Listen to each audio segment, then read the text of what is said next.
Okay, well, a very good evening to our viewers on DNO. And right now you can see what is happening, what we're about to bring you on the DNO website, as well as on Facebook or Facebook page and on YouTube. So we say a very good evening and welcome to all of you joining us.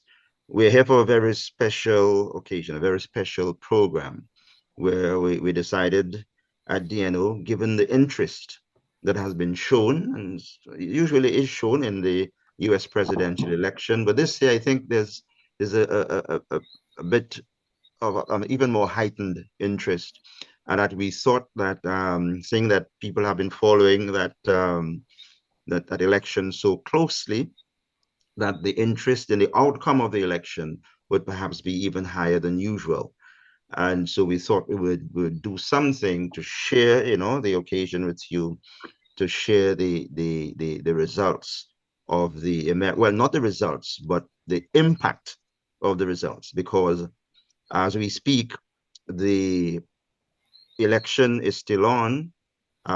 It's approaching the end in the United States. Some polls are closing, others are still open, and we may not know tonight, this evening, what the final outcome is, but we may get a sense, as the night progresses. But what we're here to do tonight, with the help of Ambassador Crispin Gregoire, um, McCarthy Marie, and we expect to be joined by Gabriel Christian a little later, is to have a discussion on the possible implications for Dominica and the rest of the Caribbean based on the outcome of the U.S. presidential election. We know that the election is being contested by Kamala Harris and Donald Trump, and I think we have reason to believe that there are significant differences in their policies, and so we'll be looking at those policies, how, depending on who wins the election, that we expect in Dominique and the Caribbean to be impacted. And as I said earlier on, to help us do that, uh, former ambassador, to the UN from Dominica, Crispin Gregoire. And let's begin by introducing him, and then we will get around to McCarthy Marie. We haven't seen Gabriel Christian yet, but we expect that he will be with us shortly. Um, Ambassador Crispin Gregoire, well, we want to thank you for coming on the show in the first place, but we tell our viewers that you are from Grand Bay. Most Dominicans would know that, and you've had a very long career in international development. Ambassador Gregoire studied uh, politics with focus on American foreign policy. He served as Dominica's ambassador and permanent representative from 2002 to 2010 at the UN, and UNDP chief for the Caribbean from 2012 to 2015. So it's a pleasure to have Ambassador Gregoire with us. And with him at this point is McCarthy Marie, who is a very well-known economist in Dominica, has, been in the public several times, sharing his knowledge and information and his points of view with members of the public on some very interesting issues, sometimes some controversial issues as well. And he's also a co-host of the DNO podcast, Factually Speaking, but also from the standpoint of his training and experience and expertise in economics, McCarthy Marie is also a member of the Caribbean um, for Economics of Innovation, right? The Caribbean body, Caribbean right? Circle Yeah, right. for For Economics of Economics Innovation, of, right? of, of Innovation. So thank you, gentlemen. Thank you for being here. And I've already explained what the topic is going to be. Um, we were hoping that in the 2 hours that we have, we will be able to shed some light on the policies of those two individuals. A lot of people who have been following the elections would be familiar with some of those policies, but also we want to have them come away from the discussion with some sense as to what is likely to happen in terms of foreign relations with regard to Dominica and other Caribbean countries.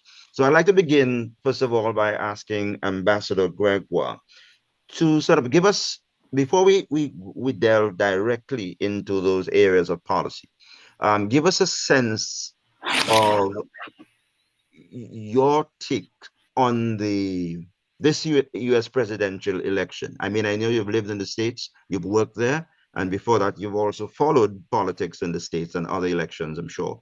So, what is your take with regard to this election? Yeah.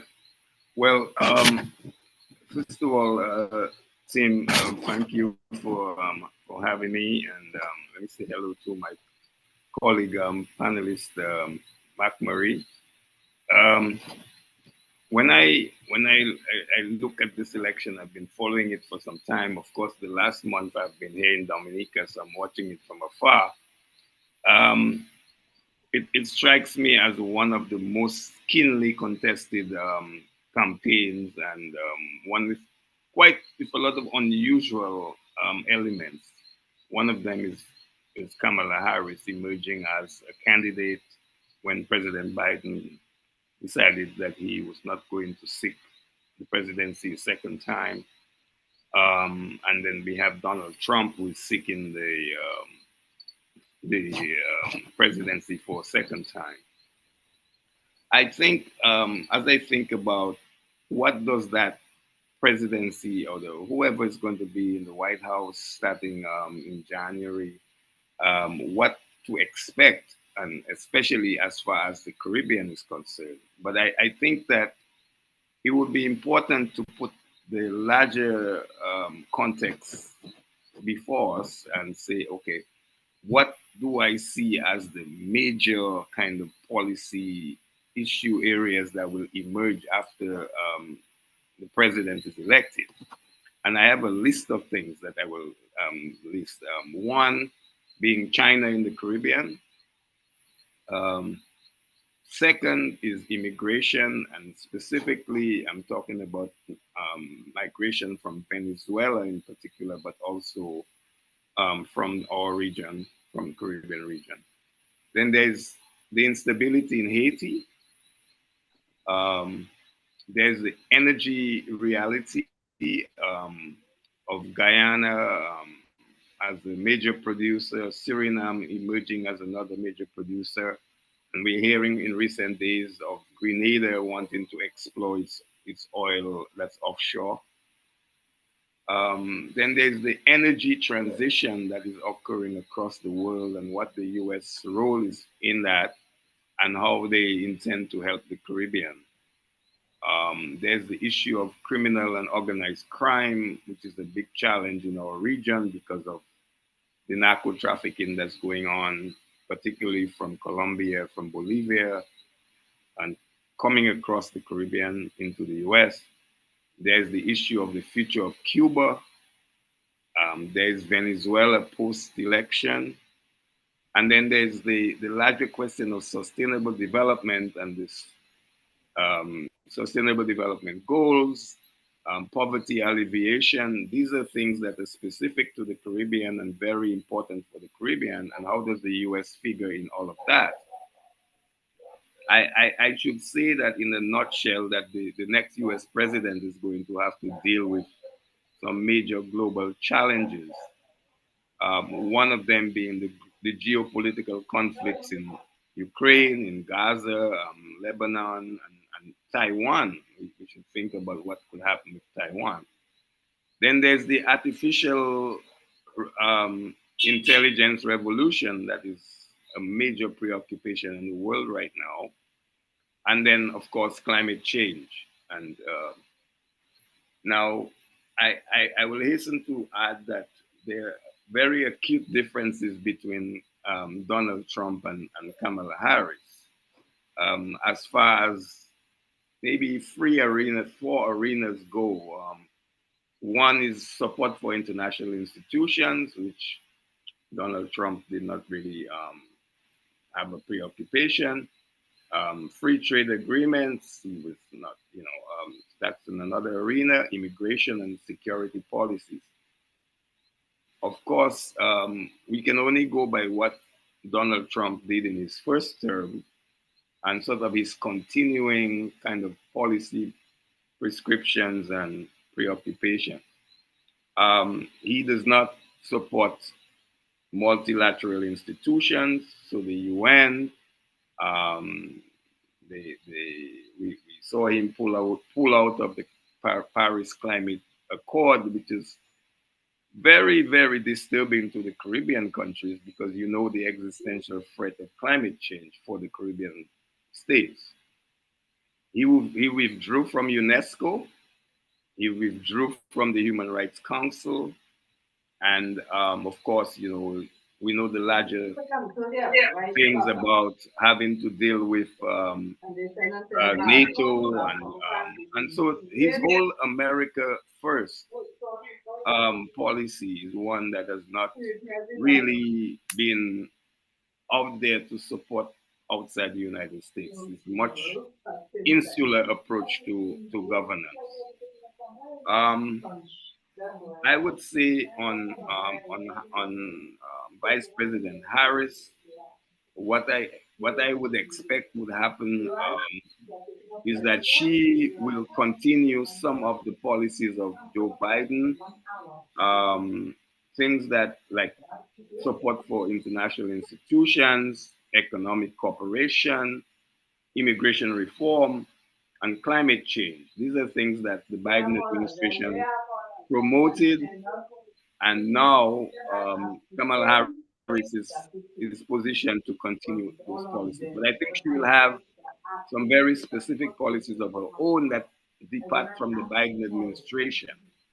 I think that because she is of Jamaican ancestry, she will have a particular concern for the Caribbean countries, and if I remember, and I think it was in 2022, the U.S. launched a new partnership between the U.S. and the Caribbean, which is called the U.S. Caribbean Partnership to address the climate crisis 2030. She was the one who actually announced it. So that tells you the kind of commitment she has made to our region and what we can expect, particularly on the climate change. But there are other issues, and I'm sure that Mark will speak to some of them, like the trade issues. We still have the Caribbean Basin Initiative as part of U.S. law, but as to where it is now, and will there be a new framework for cooperation of the Caribbean, like the Caribbean Basin Initiative of President Reagan? Whether we will see that in this term, but something more concrete and more specific from the U.S. to the Caribbean is something that many of the Caribbean states are looking forward to under new administration in Washington.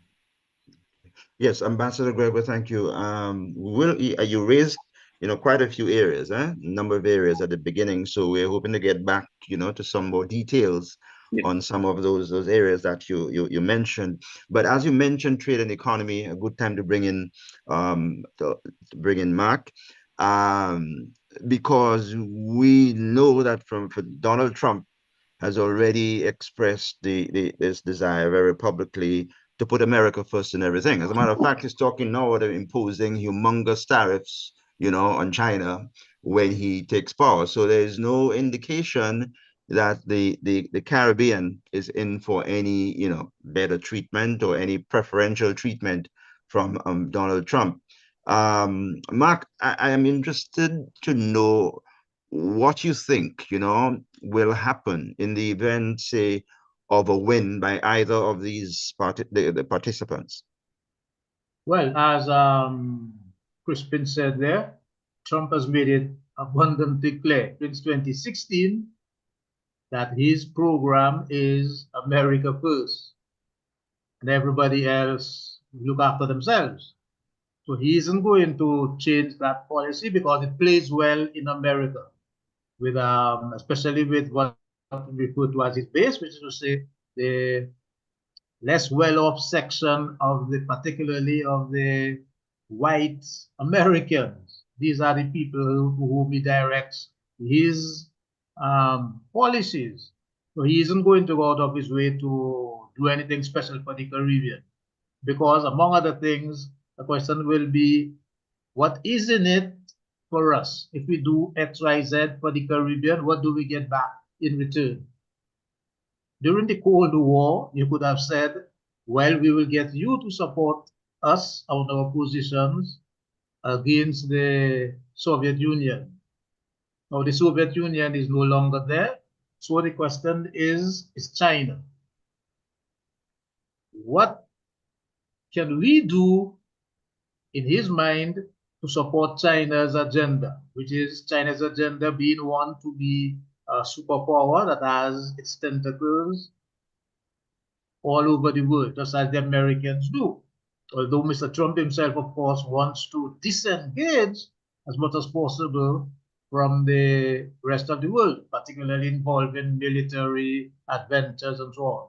One of the things he keeps talking about, even while he was president, was what's the point of NATO?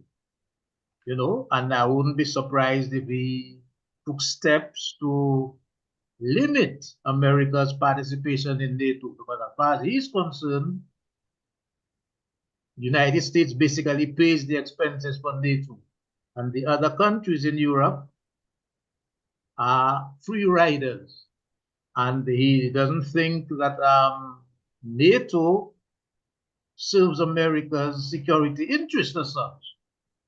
Yes, it serves more the interest of the Europeans, whom we think are not bearing their fair share. So he isn't going to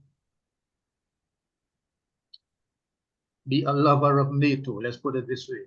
And I think with respect to the conflict that's taking place in Europe now, he is more likely to push for a ceasefire to end the war, so that the Americans do not have to keep pumping money and weapons into Ukraine, with the risk of starting off a nuclear conflagration with Russia.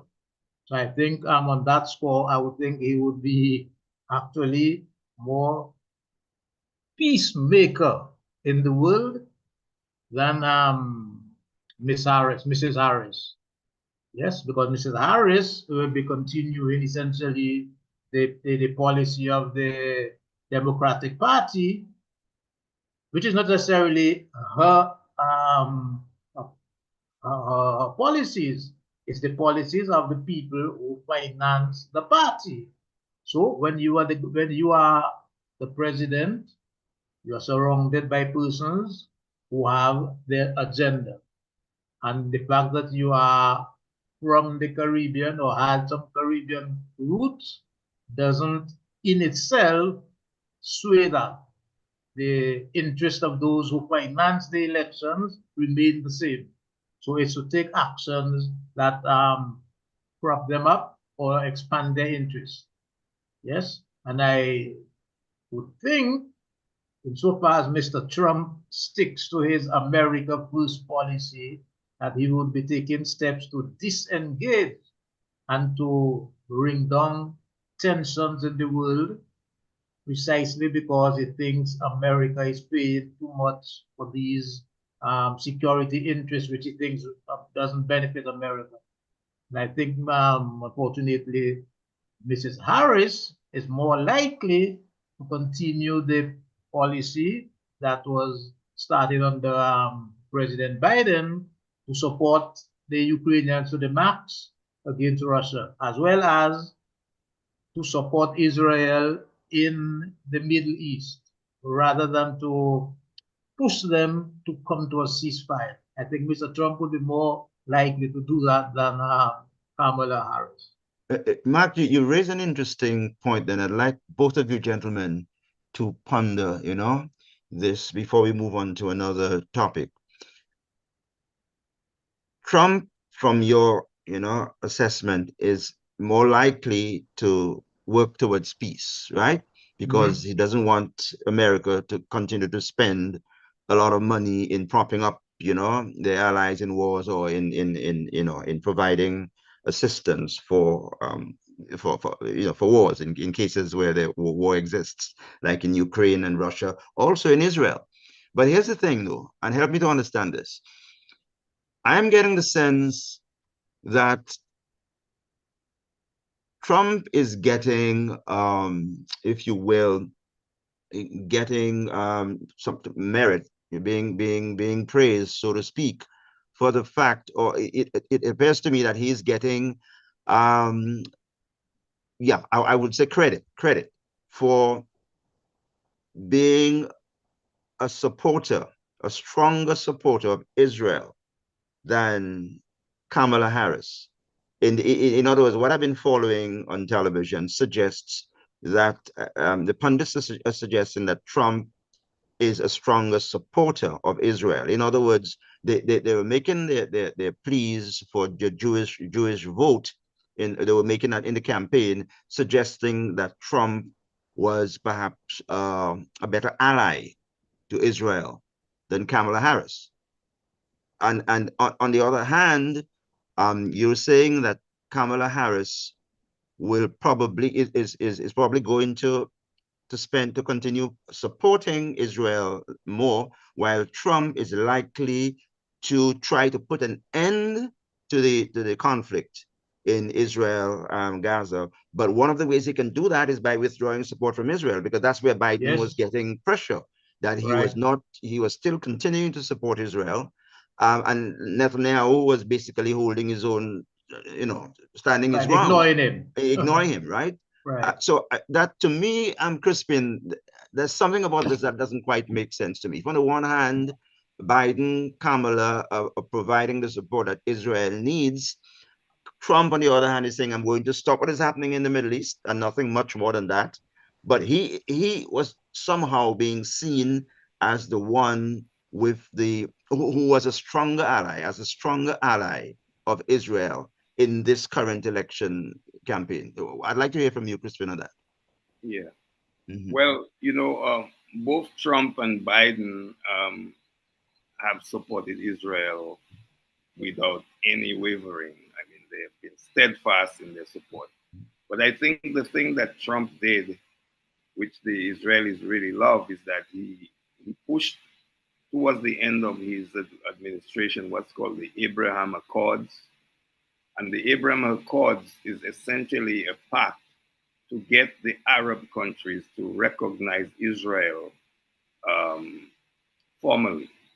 And we see that that happened with Saudi Arabia, that happened with Morocco, maybe Tunisia, of course, United Arab Emirates, and I'm not sure about Oman and Bahrain, whether they have recognized Israel. But increasingly, the Arab countries are moving towards support of Israel. And actually, that is one of the reasons why we ended up with this war in Gaza, because this recognition of Israel by the Arab states means that they would put the Palestinian issue on the rear burner. And that was one of the reasons why Hamas actually moved, because they wanted to bring that to the front burner, that issue. So I think that the Jews, the Israelis in particular, they saw they saw Trump as a closer ally than, let's say, the Biden administration. But let's not forget the amount of money that Israel received under the Obama administration, which Biden was the vice president, and then the amount of weapons that they got since the Gaza war and money. I don't see less of a commitment by the Biden administration to Israel compared to Trump. So the only thing that really distinguishes them is really the Abraham Accords. Mhm. But the question there, though, is how do you see this thing playing out, both you and Mark? If here it is, Trump is, suggesting that when he takes power, he's going to work towards peace. He's going to stop all wars. That's what I've heard him say myself. He's going to stop the wars, basically. But Israel at the moment, they're gung ho, and Netanyahu in particular, in continuing the fight, the war, until Gaza or the Hamas basically surrenders, or there's no Hamas. Hamas is no more. So how do you think Trump is going to be able to achieve, and you did mention that he's working towards getting the Arab countries to support Israel, and that is happening to a certain extent. But ultimately, unless Israel is satisfied that they're in a position where they no longer face any threat from Hamas, that they are probably going to continue, to ensure that the Hamas is contained or eliminated. So how do you see Trump being able to stop the war in Israel? Well, I would think just follow through on his fundamental statements that American money should not be spent uselessly supporting other persons. And I think on those grounds, he would move to put more pressure on the Israelis to for ceasefire to stop. Yes, at the present time, the Biden administration talks about, well, it would be good to have a ceasefire. Can you please see that of a ceasefire? And they tell him, no, we don't have any ceasefire yet.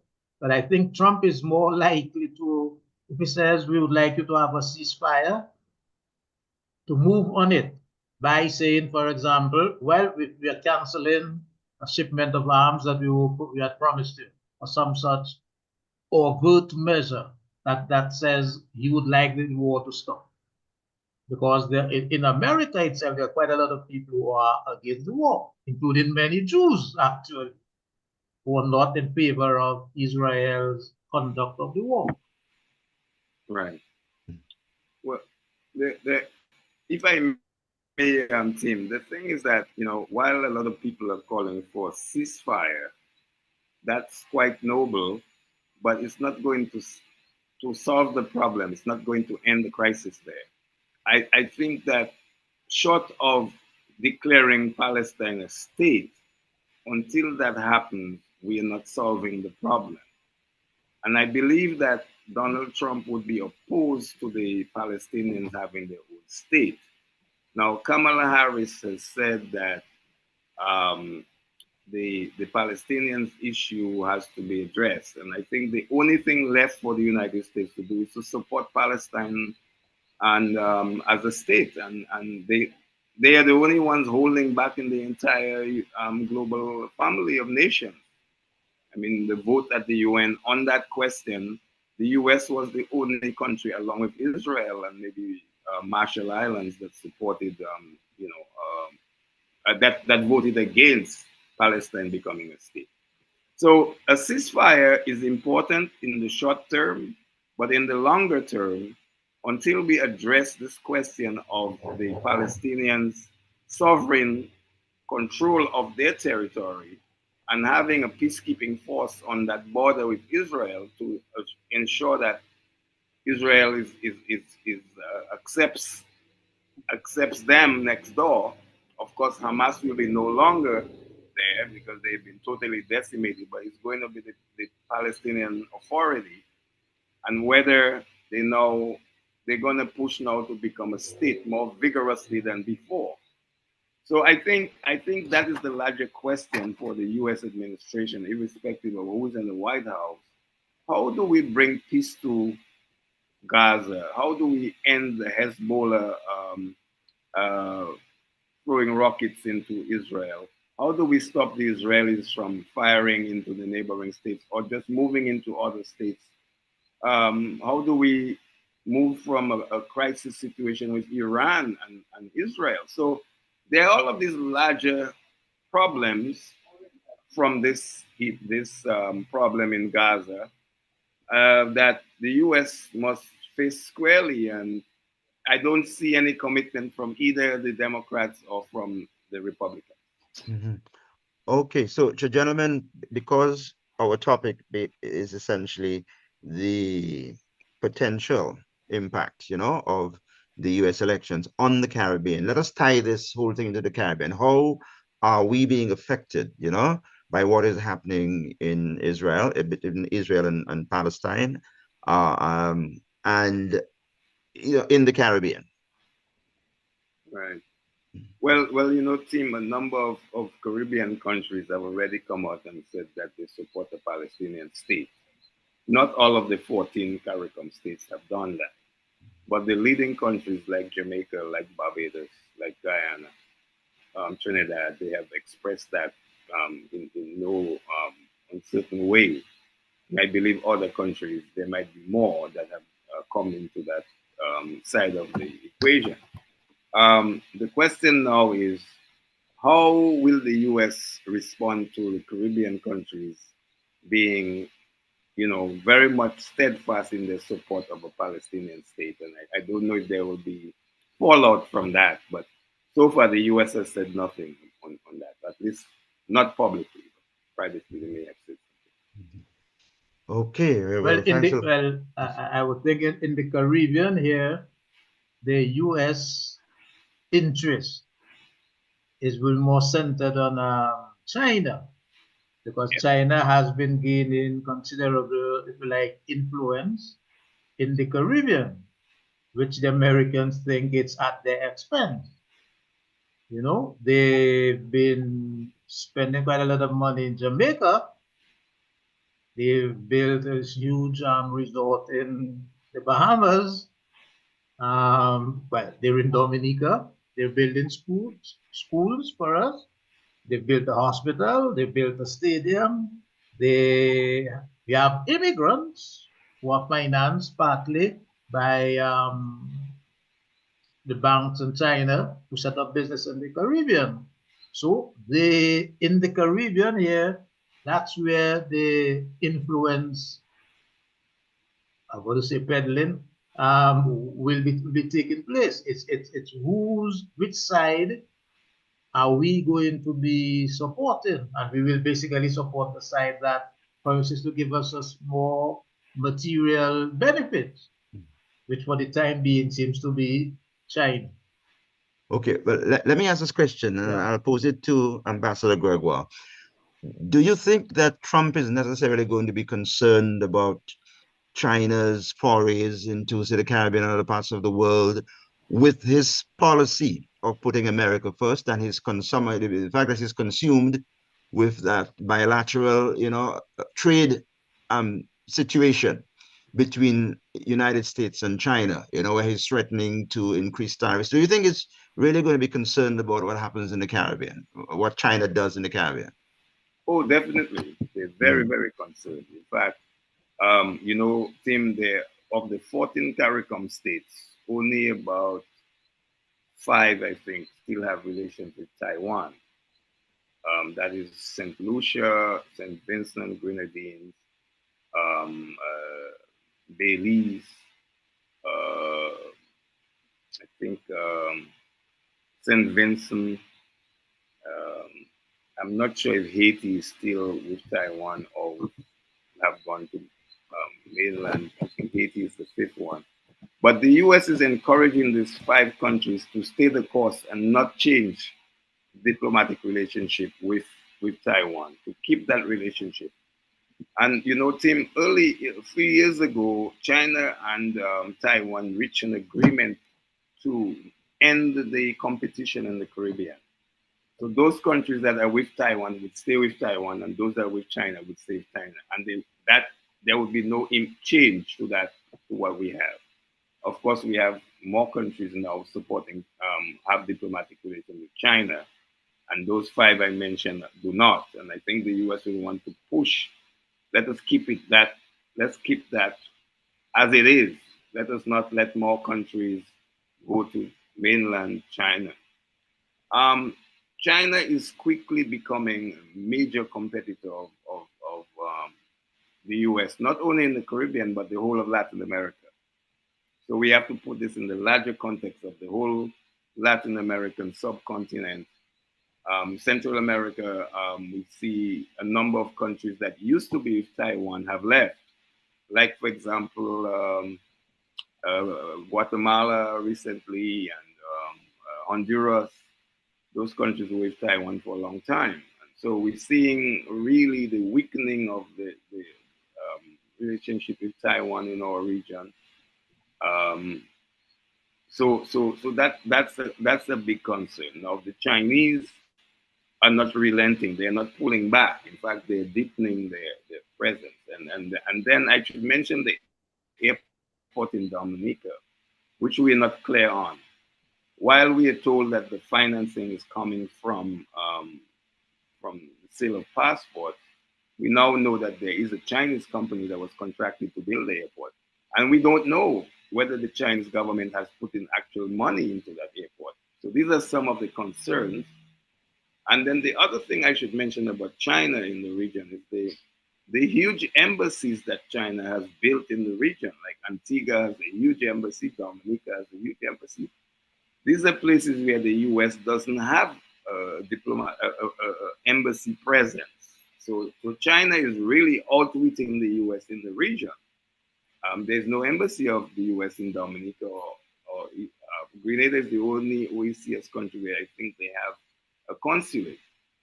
So the Chinese presence is not to be wished away. Then you have linked to that, you have the oil in Guyana, of which the Chinese interest is strong there. The US's interest is paramount because it's ExxonMobil that's developing there.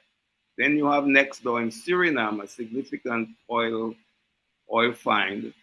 And so whereas we should be moving our region to one with limited oil use, we're seeing oil is high on the agenda, and the US is not going to. The US is making oil security or energy security, as they call it, a major focus. And the Caribbean is important because of Venezuela, because of Guyana, because of Suriname, their oil endowment.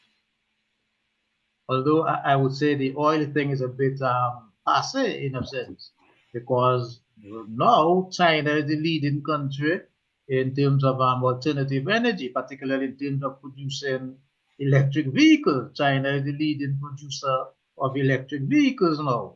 That's So the entire resource energy thing that was played out in the 60s, 70s, 80s, 90s, that we wanted to be friends with you because you had lots of oil. It's changing. Even Saudi Arabia are building huge solar farms because they're in the desert. Yeah, so they can have energy from solar farms. So in the long term, the importance of oil and so on there is going to diminish. And it's other forms of energy that will be in play, you know? right. Gentlemen, I just noticed that Gabriel Christian has joined us. I want to apologize, Gabriel, if you were on and I missed, that fact. But as soon as I noticed that you had joined us, I let you on. I let you in. Welcome and thank you for joining us. Of course, as you are aware, we're discussing the U.S. presidential election and looking at the possible implications for Dominica and the rest of the Caribbean, if any of the two candidates, were to become the president of the United States. And so far, we've covered a number of areas. I don't know exactly when you joined us and if you've been listening, but I just want to quickly introduce you because I left that for when you joined us, and then we will hand over to you to give us an overview of what you consider to be, the key aspects of the policies of the two candidates, and we'll take it from there. Okay, well, let me just tell the viewers, those of you who are not familiar with Gabriel Christian, he is a Maryland trial attorney, author of several books on Caribbean history, and a former judicial commissioner of the Maryland Court of Appeals. During his college years, Mr. Christian was the chairman of the DC Student Coalition Against Racism and Apartheid and president of the Caribbean Students Association at the University of the District of Columbia. Very accomplished gentleman. And he also at Georgetown University Law Center during his studies. He served as the student bar representative on the Georgetown University Divestment Committee to bring pressure to bear on South Africa to end the apartheid regime. So he was very much involved in the struggle to end apartheid in South Africa.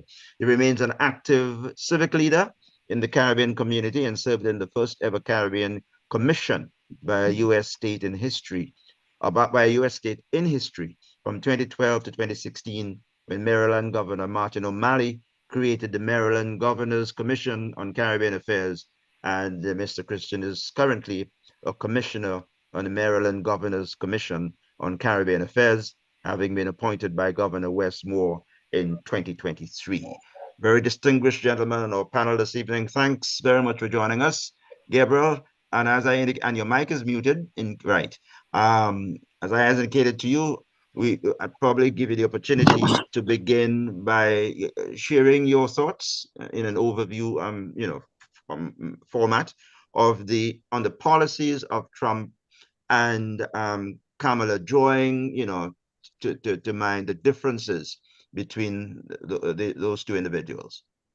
Well, first of all, thank you very much, Tim. It's a pleasure to see you. I want to thank you for the outstanding work that Dominica News Online has been doing all these years, and allowing us a voice to speak to the issues of development and rule of law in our country. So your lineage in media goes way back, and for that I'm thankful, and much respect to you and your team, Joni and Malika and all the rest of it.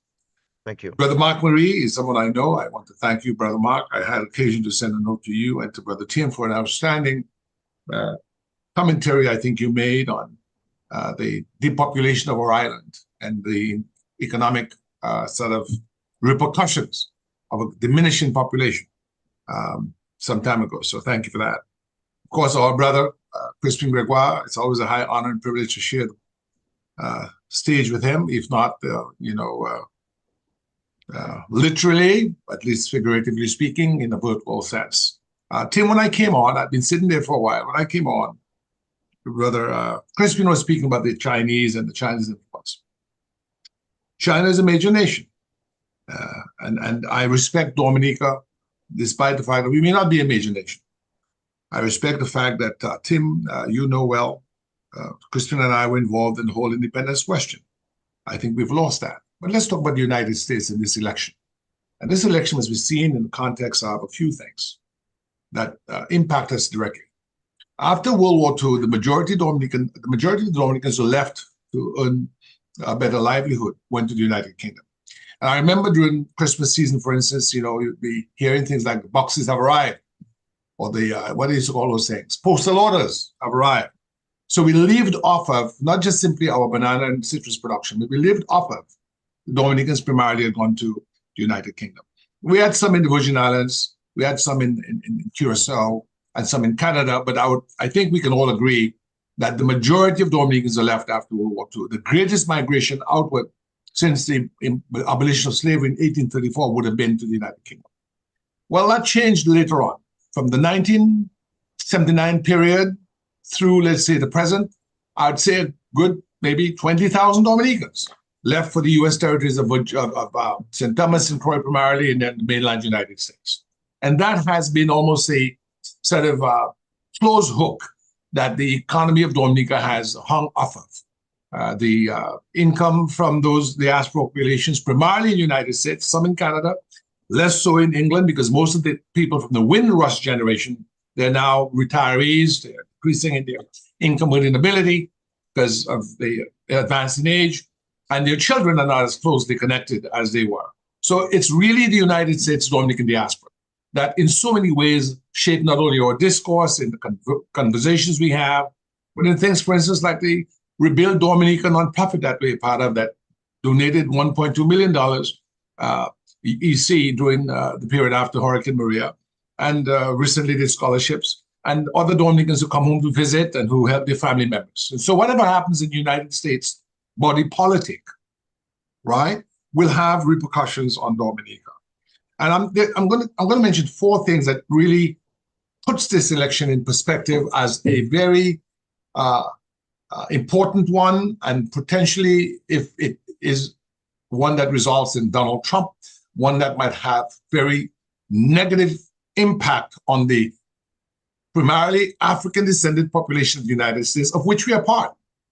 You know, one of the most disappointing things for me is for the Dominicans and other West Indians who come to the United States and enjoy the civil rights that were earned by the sweat, blood, and toil of African Americans and white progressives during the Civil War, for instance, and do nothing to join organizations like the NAACP or to get involved in the civil rights movement.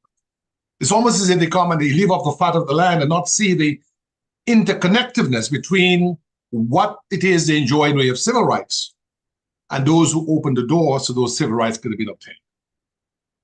But even in recent times, or even more disturbing things happen, that there are young Dominicans who have not informed themselves of civil rights, the history of the country, and will come to the United States and dump upon African Americans, not seeing that those are our people. They just ended up, according to Chuck Doss, I think, on a different, I think the Calypso said, same ship, different, same trip, different ship. Right? Meaning some people were dropped off in Kingston, some in Roseau, and the ships went down and they were selling us. But these are our family members. Right? And so to come to the United States and to uphold a man like Donald Trump, who way before he became an elected official, in the 1980s, when 6 young African Americans were falsely accused in Central Park, New York, of raping a white woman. It was all a lie. They were all exonerated, but they took, I think they were in jail for about 6 years. He placed in the New York Times a full-page ad saying they should be executed, right? So this person has been consistent in his racist policies towards African Americans and immigrants. It gets worse than that. His organization, his father and himself were both successfully sued by the US government for consistently denying African Americans the opportunity under the Fair Housing Act to get lodging at properties they own. In the United States, it's illegal to discriminate against anyone on the basis of the color of skin in the application for housing, especially where some of that housing is subsidized by government, right? So he has shown his trajectory a long time ago, and now he is running for office. Today is the day of decision. And what do we have? We have a litany of events which should give one serious pause. And I'm going to outline a few things that should concern us as people who seek to abide in a democratic society. First of all is rule of law. The US Constitution is the governing instrument of the United States, as with Dominica's Constitution. And any person who is an authoritarian or who transgresses the Constitution ought not to be respected and is unfit for office. That goes for Dominica. If you say, for instance, no law, no constitution that can prevent me from running for office when you are a French citizen, as in the case of Roosevelt Skerritt, that is lawless. And there are consequences for that. In the United States, if you run for election and you believe you've been cheated and you hire lawyers to file election petitions, 52 election petitions, 52. And every single petition was denied for lacking any basis in veracity, in truth, to the degree that the lawyers like Giuliani and a couple others who filed them have since lost their law licenses. Because in the United States, unlike Dominica, you can't file a nonsensical brief or brief that's lacking in veracity. You lose your law license. And they have. And when he was not satisfied with the law court's decisions, what did he do? You saw it, Tim. You saw it, McMarie. You saw it, Crispin. He summoned the mob. And they attacked the capital of the United States, something unprecedented. Anyone who has done that and yet is in a close election tells me that a great number of American citizens, primarily white, some black, have lost their bearings in the same fashion that the Germans prior to 1939 and the onset of World War II lost their bearings.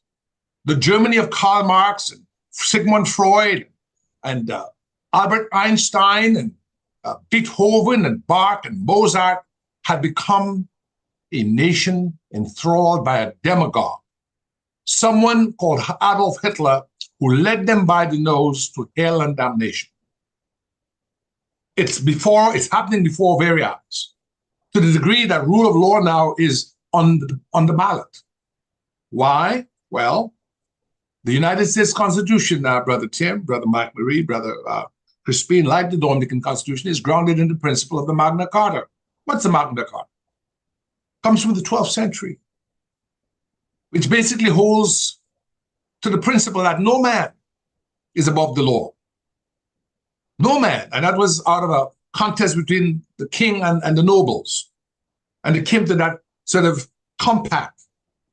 Today we have a U.S. Supreme Court that is violating the ethic, violating the philosophy of the Magna Carta, and trying basically, or arguing for the immunity of Trump for any crimes he may have committed while president. So that means he could kill Marie and say, well, I'm doing it within the confines, the four walls of my presidential authority, and so I should be immune from any prosecution.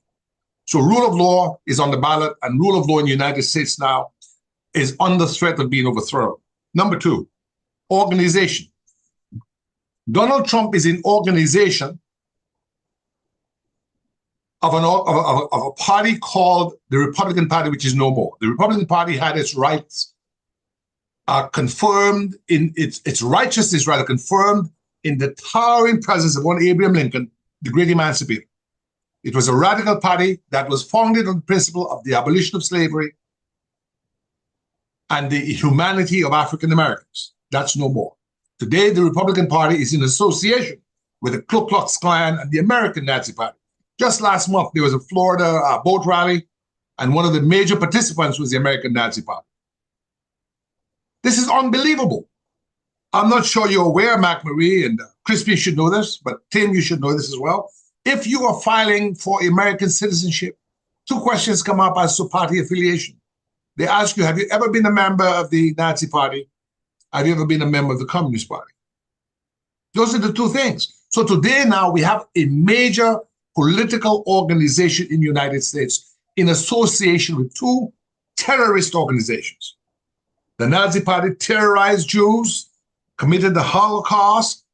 The Ku Klux Klan terrorized African Americans, committed the Holocaust in the South that caused tens of thousands, millions of African Americans to flee north to the big cities of Chicago and Detroit, New York, because they couldn't stay in the South. Their rights were not being respected in the South. And it's ironic, it's interesting that the contours of the U.S. Civil War still are with us today, because most of where Trump has his strongest support is where? In the states that formed part of the old defeated Confederacy from the Civil War.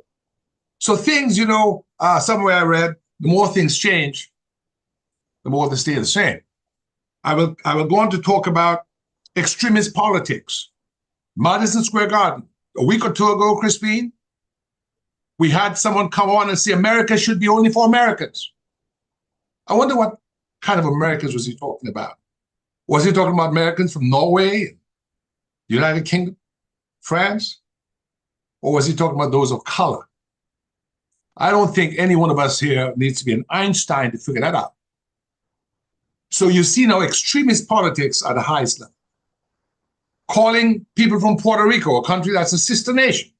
We come home to Dominica through Puerto Rico, an island of garbage, right? So you have the dehumanization in discourse of Black people, Latino people, other people of color, Muslims, Muslim ban, right? Extremely troubling, right? Because what it has done is it's eviscerated the sort of forward movement of the Civil War, post-emancipation, despite the killing of Lincoln.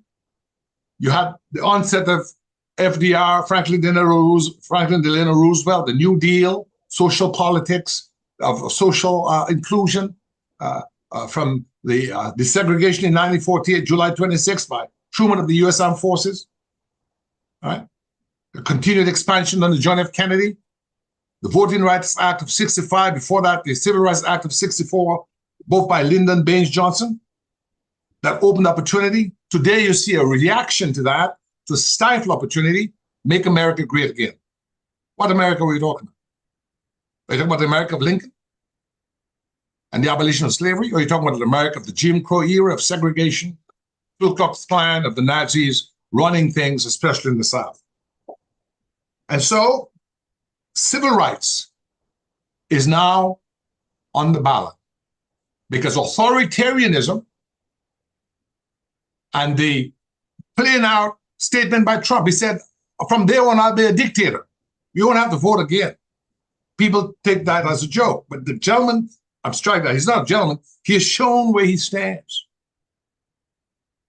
For us, what does that mean? As an island state, we have to understand our interest is to protect our best interest, to support folks in the United States who stand in the shoes of Abraham Lincoln, of Lyndon Baines Johnson, of Dr. Martin Luther King, those who have opened doors to allow people to go to school and to get an education, to have decent jobs, so we can send remittances. So we want the United States that's democratic in its institutions, one that continues to evolve for women's rights, rights of indigenous people, one that is led by a leader who doesn't believe that global warming is a sham, but global warming is some fairy tale, one that understands that it is a danger to our existence as a small island state where my father went through the storm time of 1930, the hurricane of 1930. He did not face another hurricane like that until 1979. How much is that? 40 years. Now, in the Caribbean, almost every year we have a major hurricane. Am I right? We have an increasing crescendo of major storms, hurricanes. It's real. And so we need a politics in the United States that I think is best represented by Kamala Harris. But we're facing the reality in the United States that you've had a dumbing down of the nation. A lot of white people, a lot of black people because of religious extremism, because of prejudice, uphold a person to run for the highest office who is a convicted felon, who's been found liable for sexual assault, which in criminal law would be rape. Unbelievable. It's almost a nightmarish type of situation.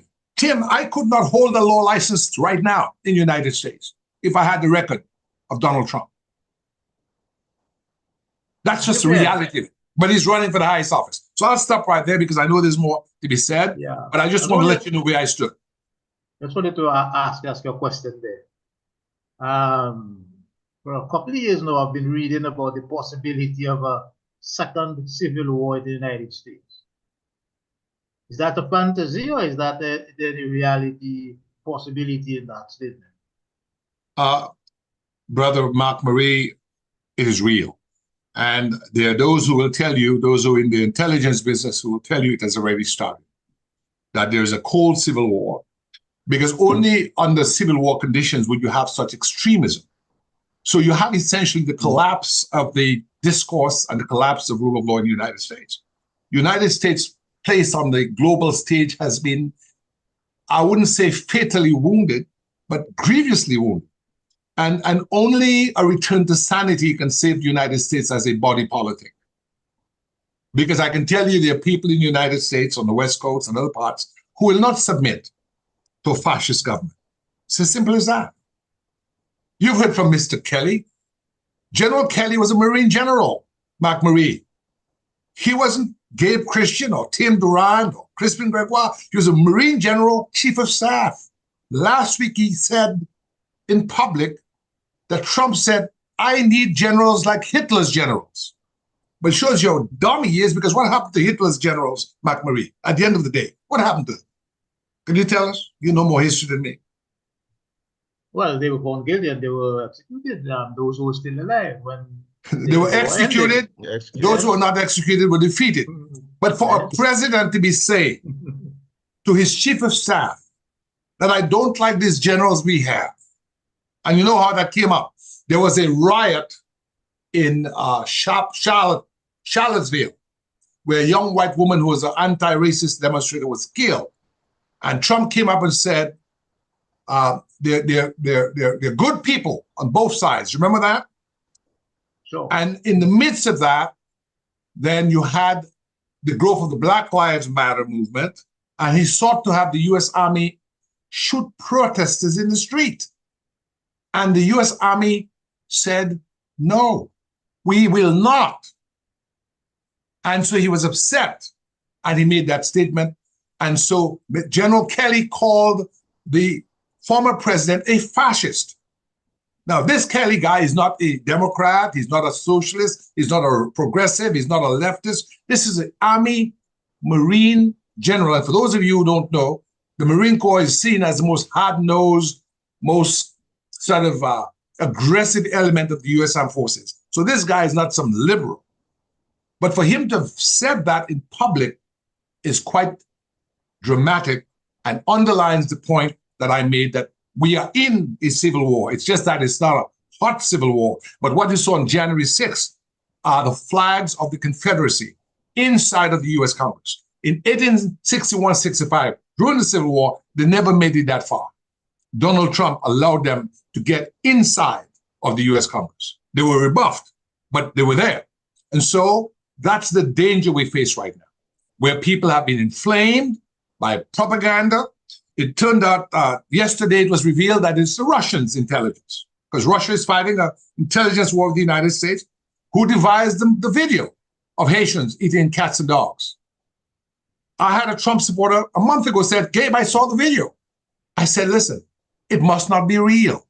Now it's on BBC News, Tim. You can look at the report. BBC has discovered they've traced it to Russian intelligence.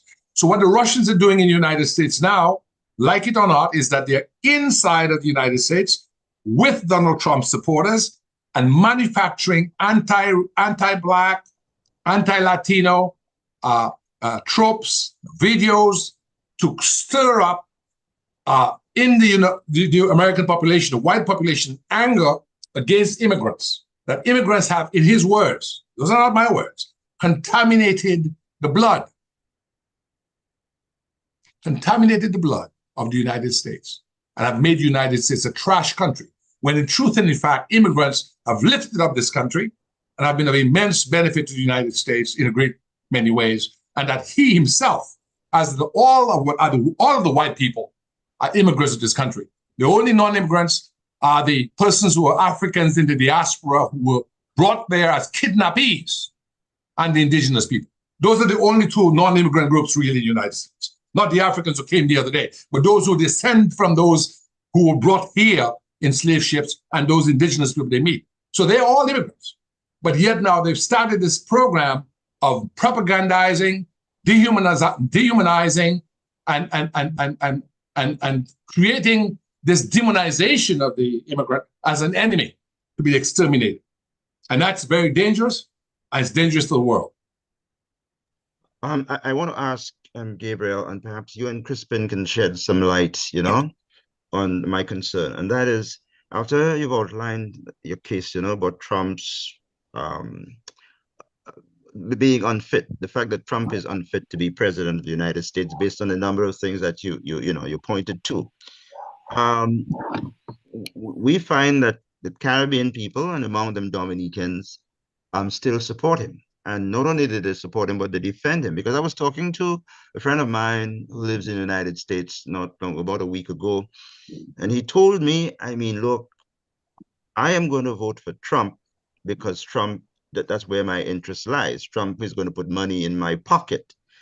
And I said to myself, well, look, perhaps it isn't fair that someone who does not live in the United States can determine for one who actually lives in the country, who he should vote for, because, his circumstances may be such that I don't know much about it. Pretty much the same way that if someone leaves the United States, who's been residing there for some time, and comes to Dominica and votes for the government and has no idea what is going on in the country, I would probably take issue with them. But the question still remains. As you should, Tim, as you should. Right, and after what you've outlined, the question still remains, why is it? Because I can, just by following what Trump does, listening to the news and doing some reading, I have come to the conclusion that if I were an American or citizen of America, I wouldn't vote for Trump. That was my position. But at the same time, I also admitted or recognized that I don't live there, and therefore I may not be in a position to make a totally informed decision in that regard. Why do you think Black people, and particularly from the Caribbean, because it is happening among the Black community as well, in America, why do you think those people are voting for Trump? Why do you think, despite everything you've said, that they still take the decision to vote for Trump? Have you ever seen the movie Schindler's List? Well, I haven't seen it, but I know about it. Okay, so the movie was about the extermination of the Jews by the Germans during the war. It was done by Steven Spielberg, who did E.T. and all his movies. It taught you that even during the time that the Germans were exterminating the Jews, Tim Durant, McCarthy Marie, Crispin Gregoire, there were Jews who were given clothing, caps, hats, boots, belts, and better rations, because they could speak Yiddish and they were acculturated. They helped the Germans take the people to the bathroom. I say bathroom. It's not a bathroom. It was the extermination chamber. When they turned the shower on, it was gas. They were Jews. But that's not the first time that has happened. When the Europeans went to Africa to get us, our ancestors, they didn't do it on their own. There were African chiefs who were complicit in the African slave trade. That's just a fact. We just have to admit to those sort of what you call historical atrocities. So man's inhumanity to man is not restricted to Jewish people or to white people or to Black people. I account for it in three ways. One is abysmal ignorance. The average person of color who will take that view is either miseducated or uneducated. Number one. Secondly, they have no civic virtue, meaning you don't find those people in civic organizations of the kind that I've talked about. They have no civic history of NAACP or Rotary Club or Kiwanis, which are organizations that humanizes the human condition. When you take your time after your hard day's work, Tim, and you go out and volunteer in a school, or you serve as a Red Cross volunteer, or you're in the NAACP, all of these things are voluntary. You're not being paid. You ascend to a place of high humanistic virtue, right? So that's the second thing. And the third thing is plain old greed. There are people who've said to me, oh, Trump has made money, so if he's president, I'll make money too. When we know, and McCarthy Marie is the economist among us, he's been bankrupt 7 times, doesn't pay his bills. But there is this sort of propagandization of the population that takes in the gullible. You must understand, Tim, when Hitler rose to power in 1933, the German people in Germany were among the most educated Europeans. They were on the par, I guess if you want to say top tier would have been France, England, Germany. They're right there. Yet look at what we have. When you see the old videos or the old documentaries of Hitler talking to his crowds, you say to yourself, what was it they did not see? It's happening right now in the United States. We have a man who lies, who cheats, who says he'll grab women, when if you grab them by the whatever, it's on tape. This is not Gabriel Christian speaking. And all of those things they allowed to pass. They allowed it to pass. And so what you have is, with the continuing sort of excuses and cover up and whitewashing of the atrocities, you have a hardening of the character of the nation. And so the US character now has been eaten out by a cancerous rot that has now opened the door for fascism in the United States. That's just the plain truth. And Tim, I want to conclude by saying you have every right to make a statement. Let me tell you why. When Hitler was on the rampage in England, in Germany, I'm sorry,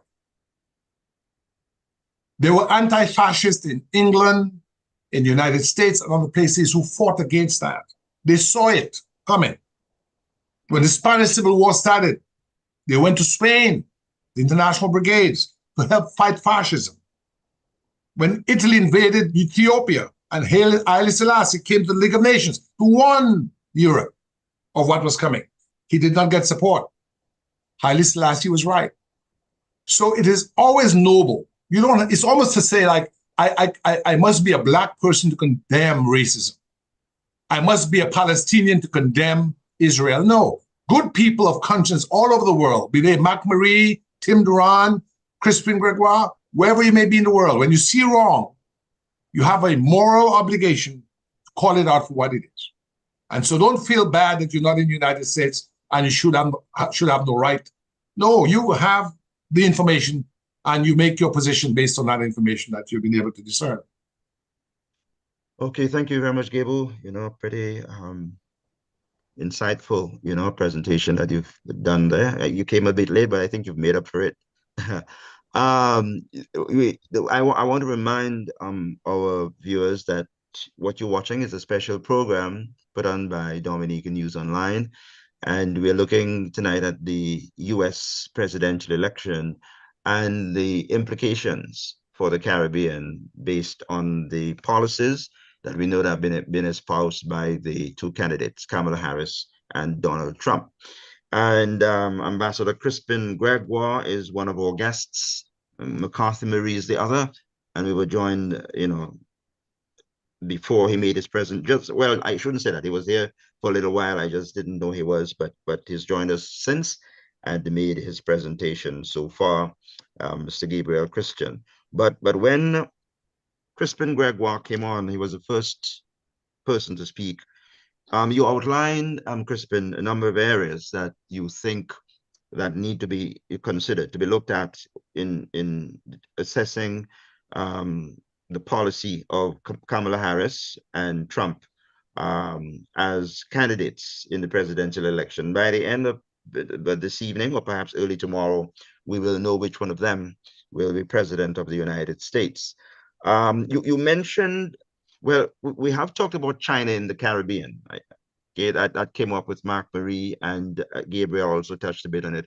But have you exhausted what you would like to say on that as a potential area that could affect the Caribbean nations, Dominica included, Crispin?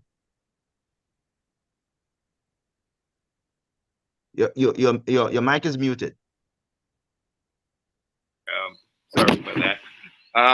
I think that China is going to deepen its presence in the Caribbean. Clearly, the Chinese economy has slowed down, but nonetheless, China is still a major producer of goods and services, which the Caribbean countries find relatively inexpensive, and China is emerging as a major trading partner and likely to surpass the U.S. if they have not already surpassed the U.S. in the Caribbean as far as trade goes. I think you have to put China in the context of the wider Latin America, because the Latin American governments have increasingly, over the last 5-7 years, become increasingly nationalistic and also non-aligned. They don't want the United States to continue to tell them what to do. And one of the things that's of concern is that Donald Trump wants to return American policy to the Latin America and the Caribbean of what occurred under previous governments that intervened in Latin America countries. So that kind of belly close kind of policy from the US is not finding favor in the region. And I hasten to add the wider region, because increasingly the region has gotten smaller, because now we're dealing with South American countries that are on the front lines of US policy, like Venezuela. And now oil in Guyana and oil in Suriname, those things have become of big interest to the United States. And they don't want to see Venezuela being as independent as it should be. Of course, the Venezuelans have done some serious errors, which caused the United States to put sanctions on them. Now, you remember during the Trump administration, Trump wanted to invade Venezuela with U.S. troops. And it was just the generals who said no, otherwise that would have happened. So there's that. But I wanted Tim to also mention Haiti, because that's a major issue for United States in the region. Even though there are no U.S. troops right now in Haiti, the U.S. is financing, the Kenyan troops in Haiti. But what I have not seen, though, is that the U.S. has not made it a peacekeeping mission of the UN. And I'm hoping that when the new president comes into office, that he will see it important to make the presence of the Kenyan troops and other troops from the Caribbean in Haiti a UN peacekeeping mission. It cannot just be a special initiative of the Kenyans wanting to help the Haitians. So that is a concern. And Tim, there are a couple other issues, but since I want Mark to come in, I just want to say that there's the notion of the organized crime and criminal activities that's happening in the Caribbean. From the drug trafficking that's going on as far as cocaine is concerned. And then you have criminal gangs that are operating, different cartels are operating in our region. They have shifted. They're using the Caribbean islands more as transshipment points for United States and Europe receiving shipments of cocaine. So the Caribbean islands are now, and I'm hearing increasingly that Dominica is one of the islands that's being used more and more. And the U.S. Sovereign Command has expressed that to the Dominica government and also the other Caribbean governments whose islands are being used by cartels. So these are some of the things. And then I should not forget Cuba, that the situation in Cuba is deteriorating. Now they have a crisis with the electricity. And we see no signs of the U.S. wanting to remove the embargo. So another administration is coming into effect after tonight, and we wonder what will be their policy towards Cuba. Will they allow Cuba to collapse? Yeah, thank you, Crispin. Mark, you've been sitting, quiet for a little while now. Do you want to contribute to the discussion on China and Haiti, or do you have some other aspect of the issues that we raised earlier on that you want to address? There's something I wanted to just make a comment on. In America, there's a statement that everything bad in America started with Richard Nixon. Talking about gangs and cocaine and guns and so on. It's Richard Nixon who declared war on drugs. And it's every 3 years whenever it was a very stupid and bad idea. Because the United States has become a dark market for drug sales. If there were no market for drug sales in the United States, there would be no drug running cartels. So because a crime only exists when the law says you can't do something. And this war in particular, the war against drugs, has been lost more than 20 years ago. We're simply prolonging the burial, the end of the war. My view is that for us in the Caribbean, we should be pushing for the end of the war on drugs. Because it's the war on drugs that makes drugs as profitable as it is. It's profitable enough that people willing to risk their lives and livelihood. That's their livelihood. The officials become corrupted by the money that the people in drugs make. So that undermines the entire thing. And the idea that a person is prohibited from putting a substance into his body, America ought to know that there was a mafia in the 1920s. Yeah, they did little stuff, criminal stuff. They became a formidable force in the United States when some well-meaning people decided that people should no longer drink alcohol.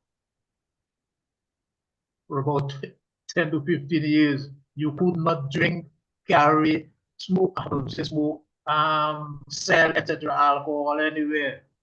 And that's when Americans drank the most alcohol in the speakeasy in New York City. That's how John F. Kennedy's father, by the way, made his money, smuggling rum from Cuba. Yes, and then when they realized that the absolute prohibition of alcohol caused more problems than the drinking of alcohol, they gave licenses and they abolished it. And now the mafia has, if you like, lost a good bit of its power. It's still there, doing little thing in the casinos and that sort of stuff, but they've not the threat they were when the prohibition came into being. And if you want to dismantle these drug cartels and bring peace to the societies in the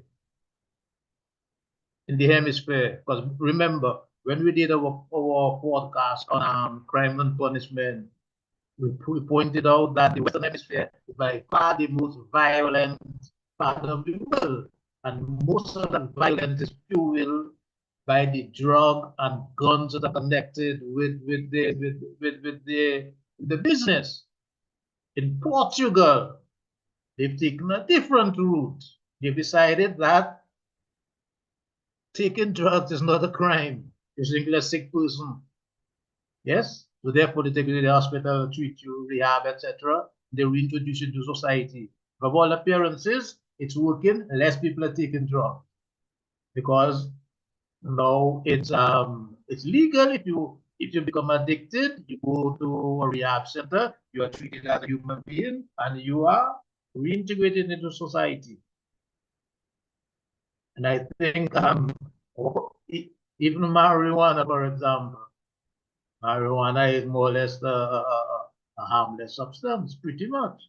It's not totally harmless, okay? But it's less harmful than alcohol, and we drink alcohol, it's quite legal.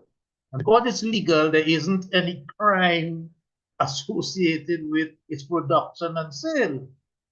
If people were to make, in the UK, for example, they've done a little error in terms of taxation of cigarettes. They've taxed cigarettes too high, with the result that cigarette is now a good, but there's a big smuggling business going on from Europe to the United Kingdom. And people tell you in the UK that these little ladies with their big overcoats in the wintertime walking around selling smuggled cigarettes on the boats because they've taxed it right. So they made it a profitable business to smuggle cigarettes. The same way as having zero tolerance for supposedly bad drugs makes bad drugs expensive and therefore a profitable business for those who are brave enough to get into it. So we have to, not, and the fact that we keep participating in this war on drugs has done nothing for us. So Mark, in a sense, you are getting from you that you're saying that the United States should be fighting the war on drugs on two fronts. They should abolish in terms of they continue to provide the assistance that they're giving us. Yeah, hello? Yeah. Effectively, when you fight wars and fight wars and you don't get to a result, you do what they did in Iraq. You get victory and you go home. And you stop the war. Okay. Thanks, Mark. I want, gentlemen, we've touched on immigration, but not in depth, because it is one of the major issues, right, in the U.S. presidential election. It's one of the biggest, if you will, selling points for Donald Trump in terms of his campaign, and it has won quite a bit of gotten quite a bit of traction among his supporters and people who have decided to vote for him. Yes, Matt. Here's the problem in the United States. With regard to what? The fertility rate of the Americans generally, and white people in particular, is below replacement level. That's been like this for quite a while. immigrants who came to the United States, the immigrants who are welcomed and anxious, people anxious to have immigrants, they generally wish to have immigrants from Europe, who are just like those who came before. Problem is, Europe has no immigrants to send to the United States. So the only people who are showing up at the border saying, I wish to come to someone that I the American dream with you are not white people. And so the question of always spoken about immigration, it's about the change in American society, the diminution in the power of the whites, let's put it, debate about it, in favor of non-whites. And that is really what the debate about immigration is about. It's about how white should America be. And one of the of Trump is that he's essentially saying to the white people, I will keep these non-white immigrants out. So it's not that America, it doesn't need to have immigrants, but just that the wrong color of immigrants are showing up. And Trump is playing very well to that among especially the poorer white people.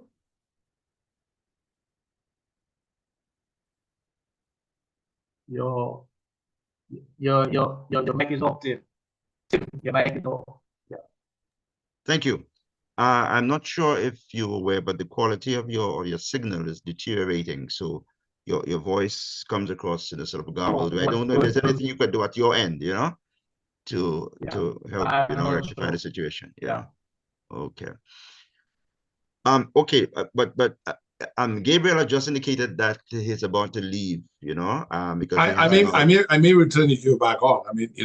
I may need to just be audio when I'm driving. Of course, I can't do video. Right. But I just want to say, just in response to McCarthy Marie, we need to have more such learned discussions, because obviously Mark is speaking from an area. It's almost like he's been that lawyer who briefed his case really well before going to court, which is what successful lawyers do. People sometimes bloviate and they've not really understood the issue. The point is, he's absolutely correct.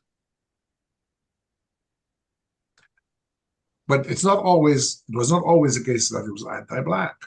Crispin went to school in New York. He will tell you that in the early days, when the non-Anglo-Saxon Protestants started to come, like the Catholics from Ireland, there's a lot of diatribes against the Irish. In fact, when John Kennedy became the first Irish Catholic president, it was a big thing. Because before that, Crispin will confirm, they're all white Anglo-Saxon Protestants. Am I not right, Crispin? And now, of course, Trump is making a much ado about immigrants, Latinos and Black people. Of course, his wife is an immigrant, and I think has more difficulty speaking English than any one of us on this panel. Sometimes she's indecipherable, what she says. But anyway, the point is well taken, and I think I'd add abortion to that, Mark. And the whole abortion thing is not a Christian thing. It's not about Christianity. It has an inextricable link to what Mark talked about. The fact that people who are educated, and it's happening to Dominica too, it's not just that we've had an outflow. Most of the people of my generation, my parents had 7 of us, Tim. I think Rosie Douglas's family had 16, and then I really had other children. But of my generation from sixth form and so on is 1, 2, none. 1, 2, none. And so what is observed is once people get educated, Tim, they stop having children in the same number. They're urbanized, they don't have a farm, so they don't have any cattle to go take care of, or pigs, or chickens. They want to travel. Can you imagine the 7 of us and 2 parents, that's 9, going anywhere? The only place we got to go was to the beach with Eunice Taxi. Eunice used to have a Peugeot taxi service, station wagon. Tim is old enough to remember that. We'd all pack in that station wagon and go to Donkey Beach or Marco Shui or someplace like that. But once people attain a certain level of education, they stop having children. It's happening in Europe, it's happening in the United States, because they want to do other things with their lives. And so this sort of, what they call it, it's a term, it's called replacement theory. There's a group, extreme right-wing group in the United States that's saying that they're being replaced. So they don't care what Trump has done. They don't care he's a criminal. He's carrying the banner of stopping that replacement from taking place. And that's why he still is high in the polls. It's a strictly racial dynamic. And then you have a few, what I call foolish people of color, believing they're in something, talking about making money, and so not understanding that they're actually accomplices to their own demise. Well, let me ask though, Gabriel, and Crispin as well, that well, in fact, all of you, the 3 of you, I got some information to the effect, and I don't know if you've heard that, Gabriel, because you live in the States and you're very in tune with what is happening with the news and so on, that Trump has said publicly during his campaign, that his election campaign, that he wants to retain foreign nationals who do well in college. And we're talking about immigration now.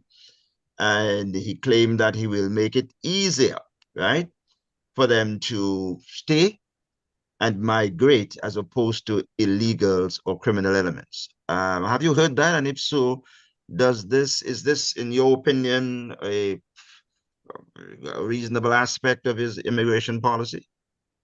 Obviously. I mean, first of all, I've heard that, and he's not the only one who said that, and it's a reasonable thing for a country to do. It's not unreasonable. I mean, so first of all, he's not the author. He cannot claim authorship to that. It's something that's been around for a while. Let me give you an example. When I started work, I worked in the defense industry. I was the president of the procurement club, and I got a job through an admiral, sent me to work at a defense plant. And do you know who I bought a chair for $5 from? Werner John was one of the German Nazi soldiers who invaded the Soviet Union. And he escaped Stalingrad on one of the last flights out. He was wounded. And when he recovered, he was an accountant. He was in charge of payroll. He went to work for Werner von Braun, who was the design builder for the V-1 and V-2 rocket at Peenemünde. And when the war ended, the United States Nazis, all they were, grabbed Werner von Braun and a lot of his staff and brought them here. It was called Operation Paperclip. And Werner von Braun was involved in the moon program and all of that stuff. In fact, he was still around when man landed on the moon. I see Mac Marie's laughing. He maybe knows about that. So this idea of taking people who are educated is not only something that has had its genesis in a time prior to Trump, but it's also something that's wise. I mean, we are in a global competition for brain power. You hear about AI, you hear about cybernetics. So every country that's wise, I've always said, even with this passport thing, instead of selling passports, you should look for physicists and mathematicians to come to the state college so we can improve our human resource or workforce development. That would be a much more important contribution than having $8 billion or $9 billion, 95% of which is disappeared. Because once you educate someone in physics or in mathematics or cybernetics or whatever, that intelligence that has now been nourished is there to be passed on and can provide a basis on, in many ways, for a new economy. So it's true that that's being said. As to whether he's honest about that, I can tell you that's not what you hear about. But it's been true in that I've heard it said that he said that. But it's something that has been looked at increasingly by the United States. because that's certainly something that any wise government would want to do, to have people who are capable so they're not a drain, But the reality is now conclude is the hidden story in US economics is that the several million people who are not documented, it's maybe about 1.5, 2 million, if that much, they pay into the system and they cannot take out of it. It's not true that they're getting benefits. Don't let anybody fool you. In the United States, it's very difficult. I'm here 43 years, never gotten 1 cent in social welfare. So they pay into the system, but they cannot take out of it because there are a lot of what you call filters you got to go through. You got to have Social Security, you got to show this, you got to show that. And so the hidden boost to the U.S. economy is that migrant labor that does a lot of the work in the way of the work in California with the grape industry, the fresh foods industry, the vegetables and all that. United States has actually thrived through that sort of hidden economy that contributes much more than it takes out. But certainly they would like to get scientists as well. Okay. I was wondering whether we should. Okay, Crispin, let's get back to you because there's an issue I want to raise, but I'd like all three of you. I'm not sure when Gabriel is going to actually move from the room. I'm going to move now, and I'll come back on shortly. Right. When you're on, there's something I want to raise for the three of you to address. But Okay. in the meantime, in the meantime, let us look at the Venezuelan situation, Crispin, right? Yeah. Because we know that when Trump comes into office, although the United States position against Venezuela is already dire as it is, but I think this is probably going to escalate when Trump comes into office.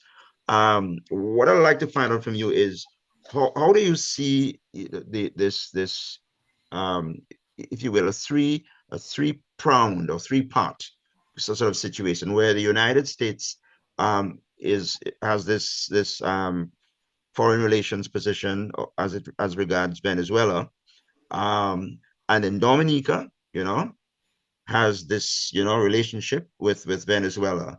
How do you see this playing out for Dominica if someone like Trump were to take office? Well, it's I think Venezuela presents a real conundrum to the United States as to what to do. They're not sure. Of course, they've not recognized Maduro since the election. They're calling on him to establish the basis under which he won. And there's dissension within Latin America on that question. A number of presidents are calling on Venezuela to do the right thing and show how Maduro won, and that's been elusive. Now the question is, will the United States take military action, or what kind of action they will take? I think the first thing they will do is to increase the sanctions, and that's going to have a really negative effect on Venezuela's attempt to rebuild its oil industry, because that oil industry requires a lot of spare parts to reconstruct the Venezuelan oil sector. Will require a lot of assistance from U.S. companies. I mean, they could do it without U.S. companies, but I think it's easier for U.S. companies given the proximity to assist. The problem is that will the US turn a blind eye to the democratic process in Venezuela because of oil?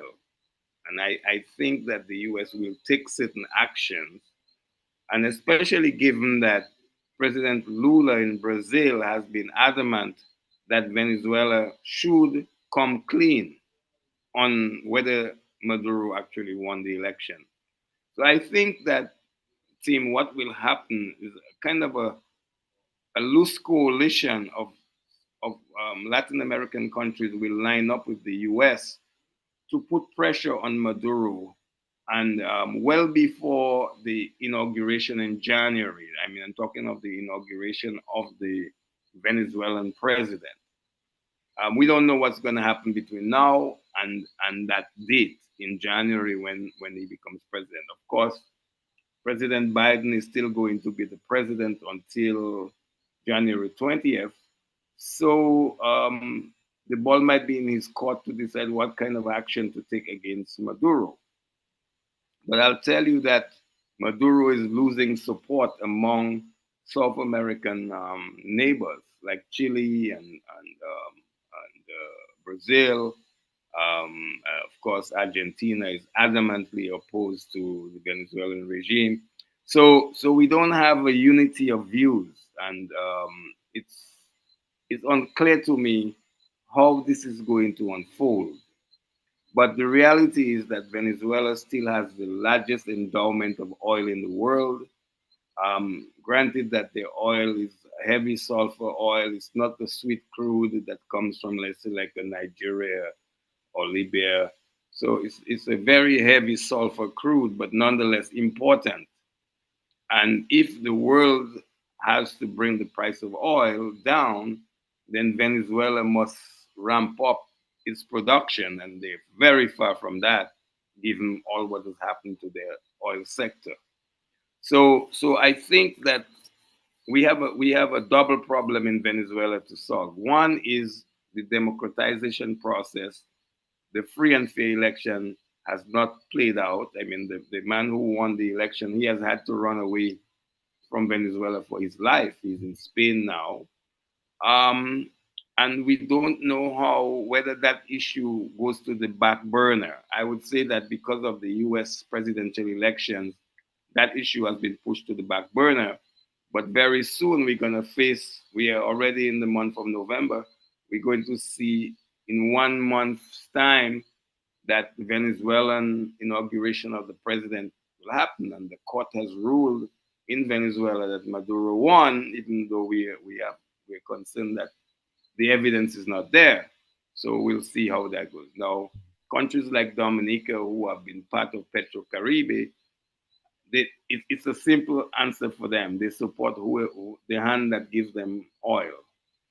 And it's a team is rather unfortunate that Dominica and the other countries, they did not understand that PetroCaribe was a short-term measure to help them get off oil. But they become comfortable on Venezuelan oil, and they're not moving to get off oil. In fact, they like the situation they're in. In fact, I just read that the Prime Minister of Barbados was in Venezuela recently, asking Maduro to expand PetroCaribe. So these are some of the kind of problems.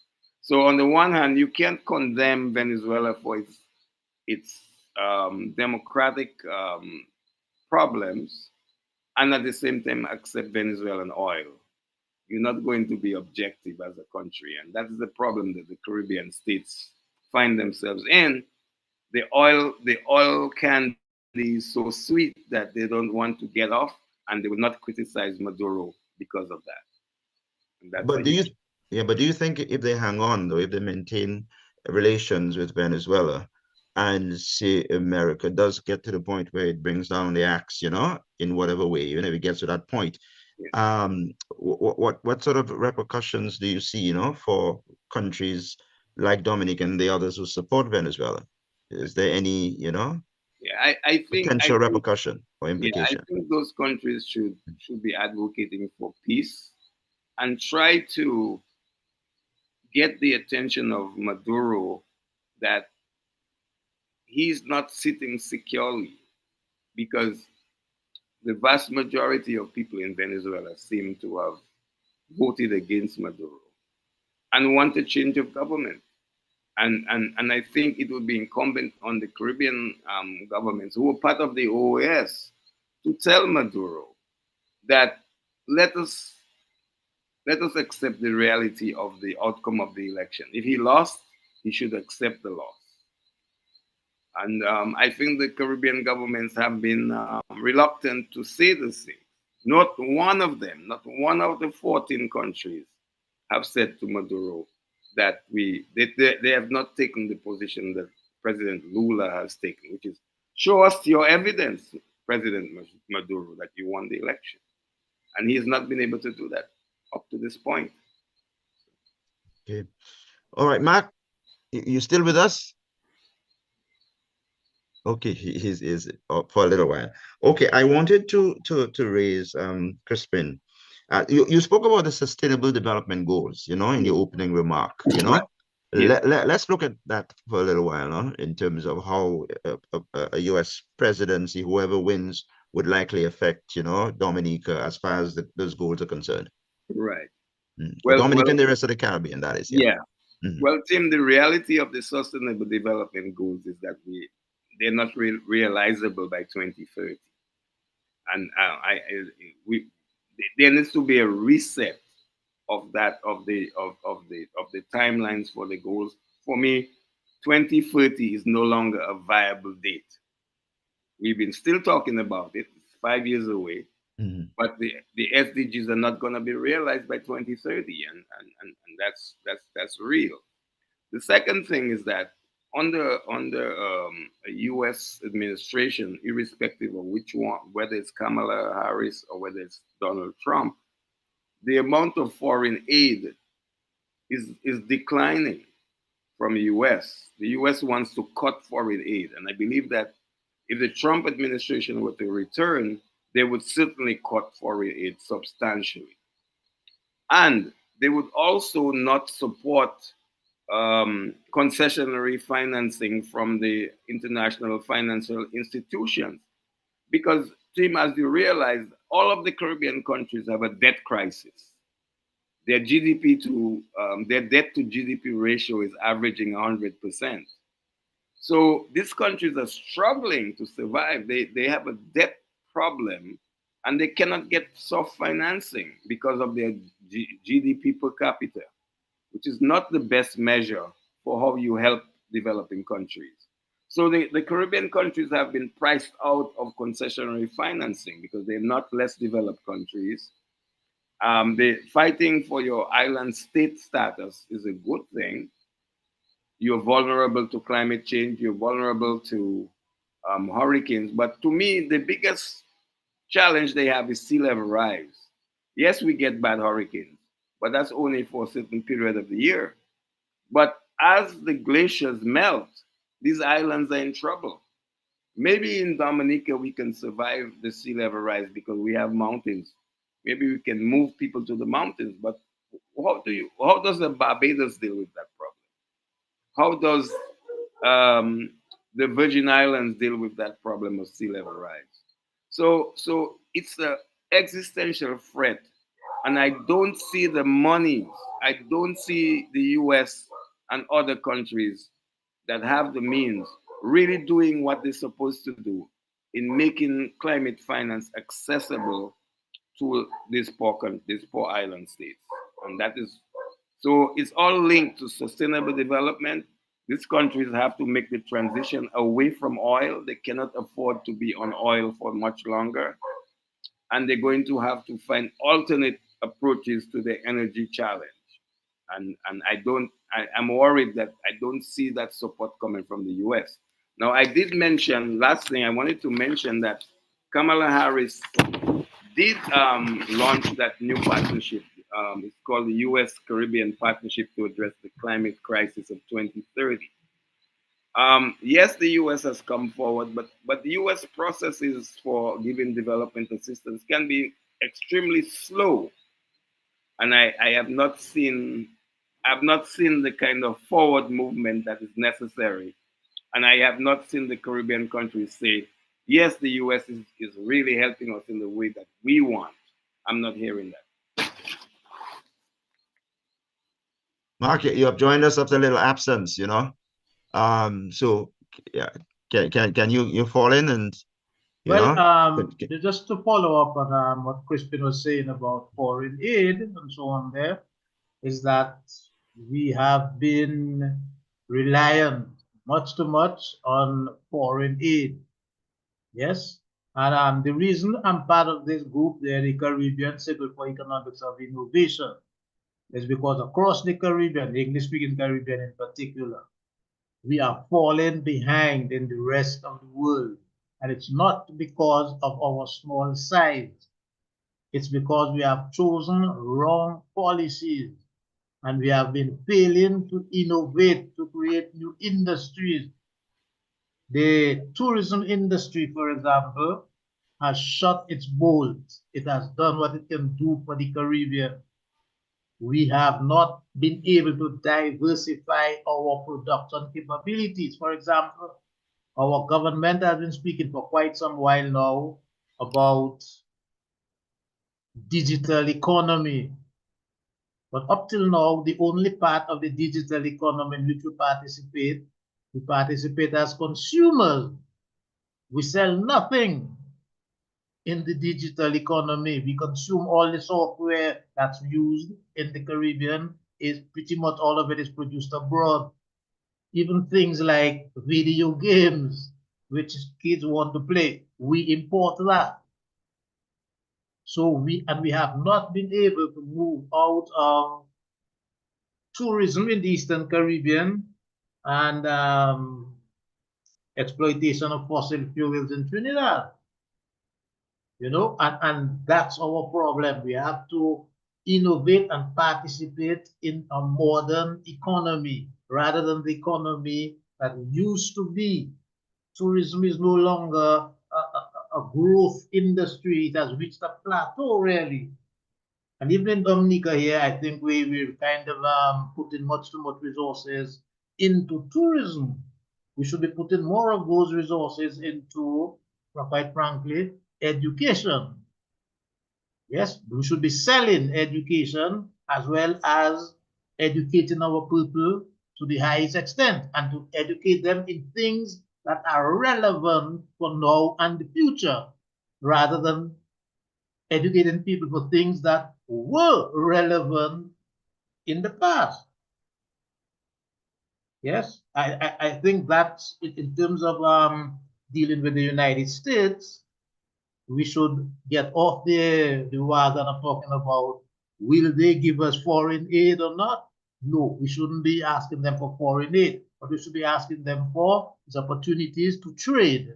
But for us to trade, that means you must have something to sell.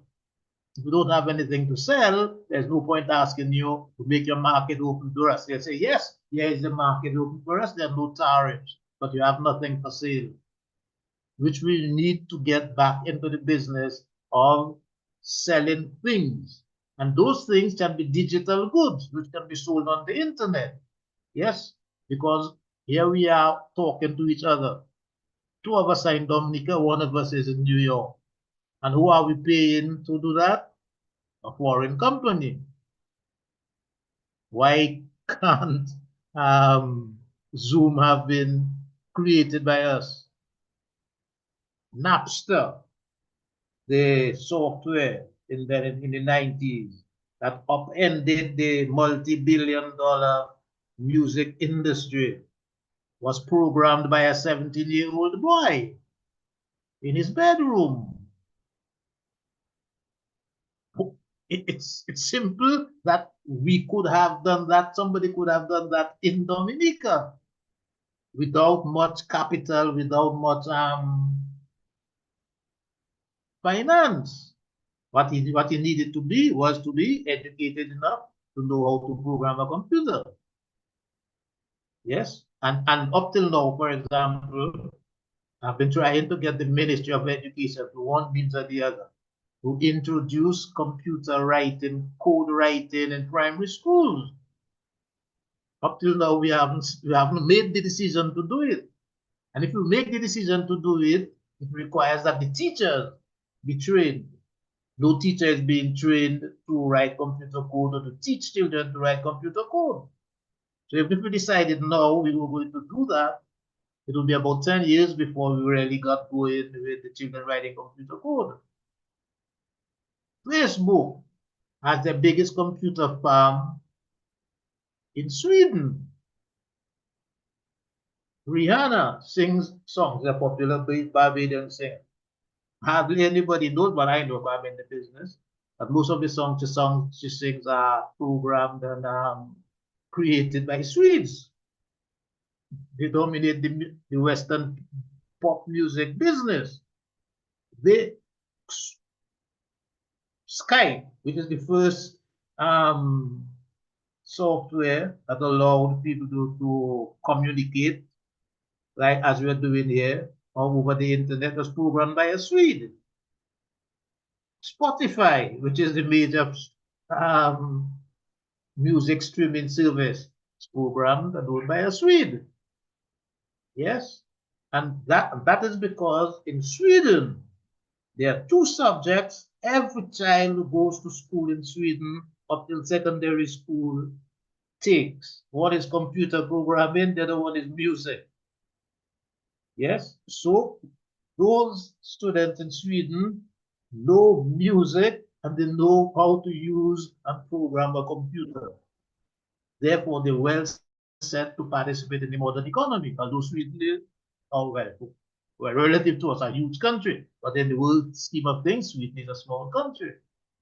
And the reason Facebook has their huge computer farm in Sweden is because there are people there who will be able to service their computers.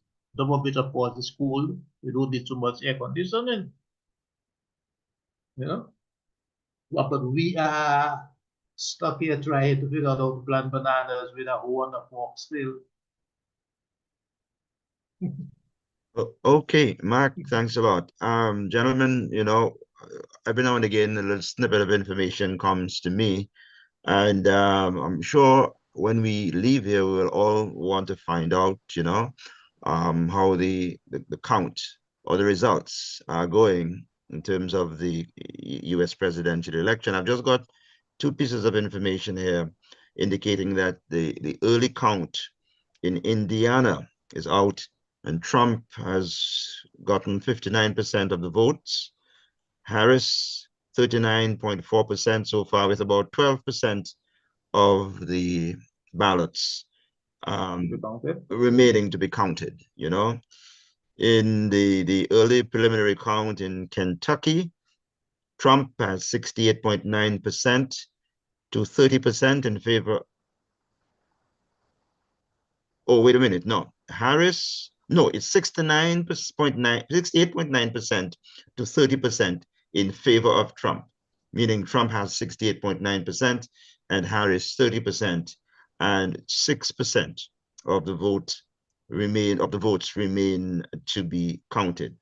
So just a glimpse of what's been happening so far. It's very early. We're talking about two states, but this brings me to... Maybe we should just remind our viewers and listeners there that the number of votes you get across the United States does not guarantee that you become president, even if you get more votes. But people, yes, but just remember, the yes, voters are not voting for the president directly. well, They are that is true. voting for an elector in their state. Right, and yeah. The states have different numbers of electors. That's right. Some That's right. If you ended up in a situation where some small states that have 3 electors, the state that has 3 times as many people that only have 2 electors. Right. Yeah. You're right. It's the number of electors who are elected for the person who wins the vote, even if he actually gets a minority of the total national vote. That's right. But in these cases, though, they are the counters for the state, right? So in both cases, Trump has already won by the majority. If those states. Yeah, right. If those counts are accurate, if there are no errors, so it means that Trump has won both states, both Kentucky and Indiana, because he's gotten a majority of the vote. So he'd have gotten all of the electors in both of those states would have been his. He would have gotten everything so far. But just 2 states, out of 51. How many, Crispin? 50 or 51 states. 51, right? So there it is. But anyway, I just shared that with you. Yeah. But we've come, gentlemen, to the end, of the program, and I want to leave, with by providing you with the opportunity to. We've just gotten a glimpse of what is coming in, and it raises the question, from everything we've said so far tonight, I just want to hear from you, gentlemen, each of you individually. In addition to anything else that you may want to say by way of a closing statement, which of the two candidates, would the Caribbean, Dominican and the Caribbean be better off with as the president of the United States? That, I mean, for some people, they might say that's a rhetorical question, or it's pretty obvious. But nonetheless, I'd like you to answer that based on your own assessment of the policies of the two individuals, and whatever else you may want to include in the closing statement. So yeah, Ambassador. Well, I think without a doubt, and we've seen it before from President Trump, that America first mantra is not helpful to us in the Caribbean, because it portends to have an America that is has retreated in the world, and of course, let's face it, America is on the decline. It's a power that's increasingly showing signs of decline after 100 years being an industrial power. We're seeing some real changes. We're seeing China emerge as a greater economic producer. U.S. is declining in terms of its ability to produce, ability to compete internationally. So there are a lot of real problems I see for the state of America going forward. Now, as far as we in the Caribbean being sort of the back door, or sometimes we call the front door, um, our challenges do not always sync well with the US. So that, like whereas climate change is an existential threat for us, the US doesn't see it that way. And I think Trump in particular, if he becomes president, he doesn't see climate change as a problem when we know it's a problem. And then also there's the issue of trade. Our trade regime continues to have major imbalance.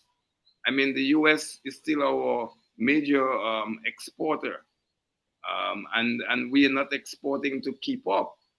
So we have this major imbalance, and then we're reaching a point where we're significantly dependent on remittances from our immigrant community, but we're seeing approaches to try to make it difficult for these remittance flows to happen at a cost that's reasonable. It's costing us a lot of money to transfer money from North America to the Caribbean. I mean, look at the amount of money that MoneyGram and Western Union makes from us. And I think simply if we take a different look and see what the Mexicans have done, where they created their own transfer financial system to transfer money between the US and Mexico, we have not done that to the Caribbean region. So we allow Western Union and MoneyGram to dominate and make a lot of money from our people's earnings. And that is something that we need to look at as a region. I think my last point is that the energy transition is going to be critical. We need to really prevail on the US to say, look, we need help.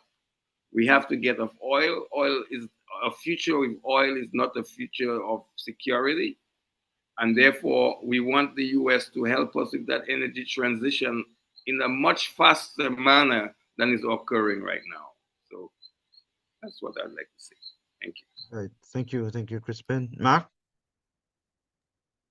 Well, my view, quite frankly, is that our situation will not change, one better for better for worse, depending on whoever wins will remain the same.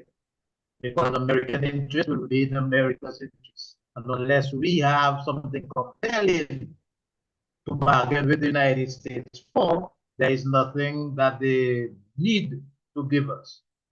Yeah, and as I was saying, the fact that we have been unable to generate our own ideas and our own innovations which we make available for sale, it makes no difference whether we have the best trading arrangement with people all over the world if we have nothing to sell.